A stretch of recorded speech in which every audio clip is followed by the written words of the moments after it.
Assalamualaikum warahmatullahi wabarakatuh.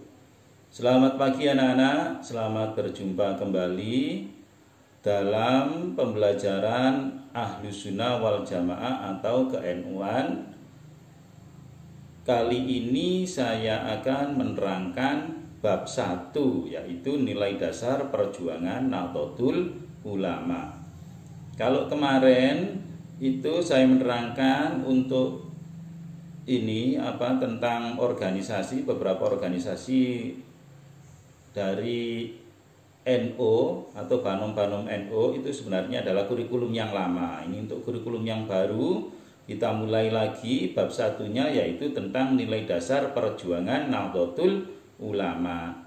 Nah, kalian semuanya sudah memegang bukunya masing-masing ya, berupa LKS Aswaja. Nah, itu bisa kalian persiapkan karena materinya nanti dari situ. Tapi tentunya yang saya terangkan ini adalah inti syari atau yang penting dari materi yang ada di LKS tersebut. Untuk itu kalian bisa nanti membaca lagi ya, selain melihat pembelajaran ini nanti membaca lagi.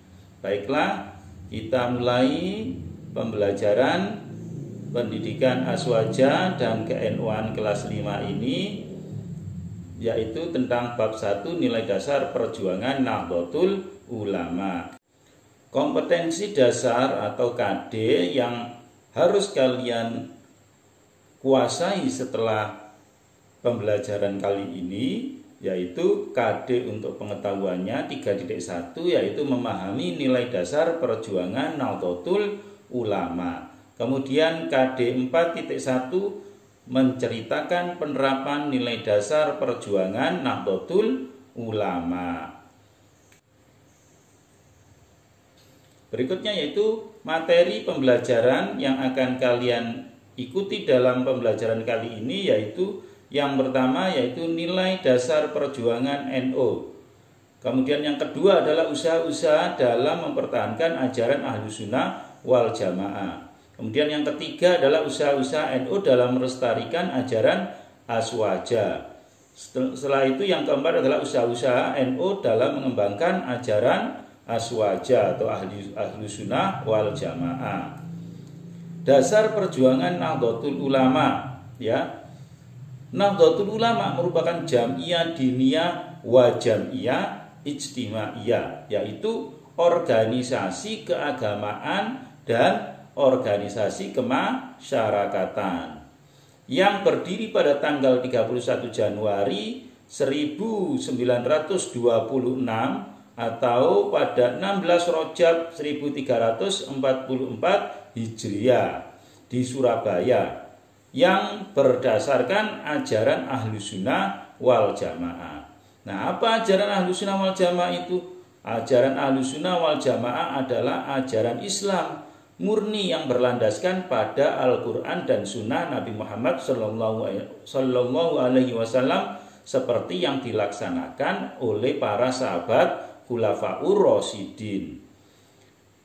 Ada nilai atau pedoman ajaran Ahlus Sunnah wal Jamaah Nahdlatul Ulama dalam praktek keagamaannya, yaitu yang pertama, dalam bidang hukum-hukum Islam menganut satu ajaran 4 madhab, yaitu madhab Hanafi, madhab Maliki, Syafi'i, dan Hambali. Khusus untuk Nahdlatul Ulama ini yang banyak dipakai adalah madhab Syafi'i. Kemudian yang kedua adalah dalam soal ketauhidan atau tauhid atau ketuhanan atau akidah, yaitu menganut ajaran Imam Abu Hasan Al-Asy'ari dan Imam Abu Mansur Al-Maturidi. Kemudian yang ketiga dalam bidang tasawuf menganut dasar-dasar ajaran Imam Junaid Al-Baghdadi dan Imam Al-Ghazali. Kemudian berikutnya adalah usaha-usaha NU dalam mempertahankan ajaran Aswaja. Sejak Ibnu Saud, Raja Najd yang beraliran Wahabi menguasai Hijaz atau Mekah dan Madinah, aliran Wahabi sangat dominan di tanah haram.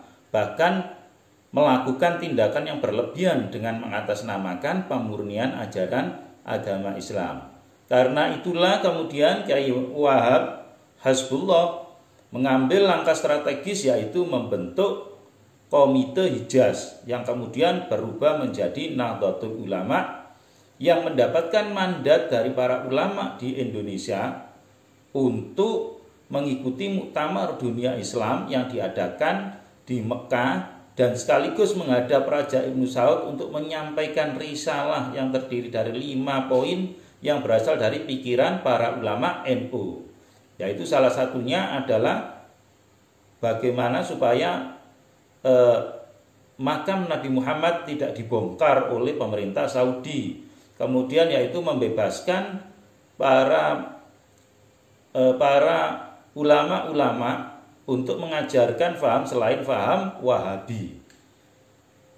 Nah, usaha kemudian berikutnya adalah usaha-usaha NU dalam mengembangkan ajaran Ahlussunnah wal Jamaah. Ada beberapa usaha. Yang pertama yaitu 1, meneliti kitab-kitab yang menjadi pegangan dalam pembelajaran agama Islam di pondok, pesantren atau madrasah atau sekolah yang didirikan oleh warga NU. Kemudian yang kedua yaitu menerbitkan buku pelajaran agama sebagai bacaan bagi seluruh umat Islam. Berikutnya yang ketiga yaitu meningkatkan pengajian dan melakukan kajian-kajian keislaman dalam bentuk halaqah, batul masail, diskusi, seminar, dan lain-lain. Kemudian yang keempat yaitu melestarikan amalia yang dirintis oleh para pendahulu yang membawa dan menyebarkan Islam di Indonesia. Yang kelima yaitu NU Nahdlatul Ulama juga berusaha mengembangkan ajaran Aswaja dengan cara menerbitkan buku-buku, meningkatkan pendidikan di pesantren, mendirikan madrasah-madrasah. Ya, salah satunya ya tentunya seperti madrasah yang kalian ikut belajar di dalamnya, yaitu Minutrate Putra. Ya, mengajarkan kitab-kitab yang ditulis berdasarkan paham Ahlussunnah wal Jamaah. Nah, itu adalah usaha-usaha Nahdlatul Ulama dalam apa, anak-anak? Yaitu dalam mempertahankan, mengembangkan ajaran Ahlussunnah wal Jamaah. Kenapa kok itu dilakukan dari dulu dan sampai sekarang?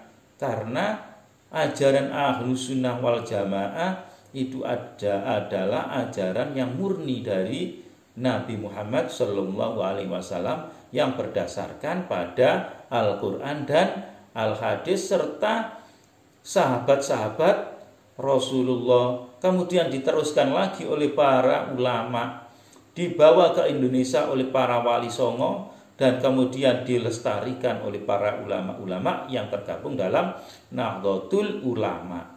Kenapa ini kok penting, anak-anak? Karena sekarang di zaman sekarang ini banyak sekali faham-faham yang mengatasnamakan memperjuangkan Islam, tetapi pada dasarnya mereka justru merusak dan menghancurkan ajaran agama Islam itu sendiri.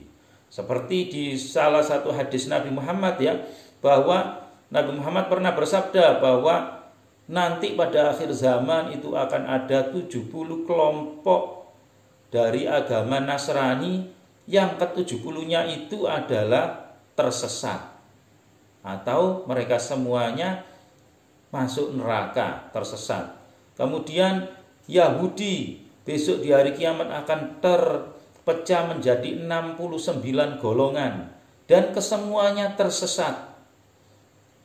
Ya, kemudian berikutnya adalah agama Islam akan terpecah menjadi 71 golongan dan hanya satu yang mereka adalah golongan yang benar. Apa itu? Ketika para sahabat Nabi menanyakan, maka Nabi Muhammad menceritakan bahwa itu adalah golongan Ahlussunnah wal Jamaah, yaitu golongan yang mengikuti Al-Quran dan Sunnah Nabi Muhammad SAW. Nah, tapi bagaimana caranya? Semua golongan semua aliran atau golongan di Islam itu juga mengatakan bahwa mereka berdasarkan Al-Quran dan hadis. Nah, untuk menjaga kemurniannya benar-benar Al-Quran dan Al-Hadis, maka kita perlu mengikuti jejak para ulama. Yaitu apa? Yaitu dengan kita tetap berpegang teguh pada ajaran-ajaran para ulama. Ulama-ulama kita, guru-guru kita berdasarkan ulama-ulama atau guru-guru sebelumnya dari pondok-pondok pesantren, dan begitu terus sampai pada Wali Songo. Terus begitu terus sampai pada para sahabat atau para mujtahid atau orang yang beristihad, atau para madhab ya, seperti madhab Hanafi, madhab Syafi'i, Maliki dan seterusnya. Kemudian madhab itu dari mana? Akhirnya mereka datang dari para sahabat. Dan para sahabat ajaran dari mana? Tentunya dari Rasulullah Shallallahu Alaihi Wasallam. Nah, di zaman sekarang ini banyak sekali ajaran-ajaran yang mengatasnamakan Islam, mengatasnamakan kemajuan Islam, tetapi justru menghancurkan Islam. Maka dari itu anak-anak, kalian sudah benar karena sudah masuk di sekolah-sekolah Nahdlatul Ulama, di mana sekolah-sekolah Nahdlatul Ulama guru-gurunya itu mesti guru-gurunya adalah para pejuang-pejuang NU yang berusaha untuk melestarikan dan mengembangkan ajaran Ahlussunnah wal Jamaah. Itu ya anak-anak, itu pembelajaran kali ini. Nanti kita akan lanjutkan pada kesempatan yang akan datang. Demikian dari saya. Nanti jangan lupa ya dipelajari itu bab 1. Minggu depan akan saya kasih penilaian harian dari kitab itu juga atau dari LKS itu juga ya. Itu saja dari saya, tetap semangat dan jangan pernah kendur belajarnya ya, meskipun dalam kondisi pandemi seperti ini. Begitu ya anak-anak. Wassalamualaikum warahmatullahi wabarakatuh.